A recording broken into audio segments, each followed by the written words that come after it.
గోవిందుడిని చూసుకో అని చెప్పాడు. ఇక్కడ మంద కనబడిందంటే పాలకుడున్నాన్ని ఎలా నువ్వు ఎస్యూమ్ చేసుకుంటావో అదేవిధంగా మన ఇంద్రియాలు కనబడుతున్నాయంటే లోపల నడిపే పరమాత్మ కూడా ఉన్నాడని తెలుసుకోవాలి. ఈశ్వర సర్వభూతేషు వృద్ధేషు అర్జున తిష్టతి భ్రామయన్ సర్వభూతాని యంత్రారూఢాని మాయయ భగవద్గీతలో చెప్తున్నాడు స్వామి. కానీ గోవులు అనగా మన ప్రాణాలు, ఇంద్రియాలు, వీటిని నడుపుతూ మన హృదయంలో ఉన్న పరమాత్మయే గోవిందుడు. ఇప్పుడు మూడు అర్థాలు చెప్పాం.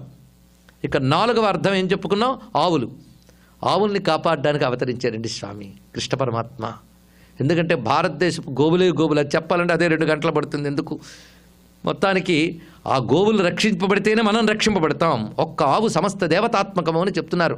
అయితే భారతదేశంలోనే ఎందుకు అలా పెట్టారండి అంటే, భారతదేశంలో తప్ప అలాంటి గోవు భూమి మీద ఎక్కడా దొరకదు. భారతదేశం ఆసేతి సీతాచలం అలాంటి గోవులు దొరుకుతాయి. మూపురుము గంగడోలు కలిగినటువంటి గోవులే దివ్యశక్తి కలిగిన గోవులు.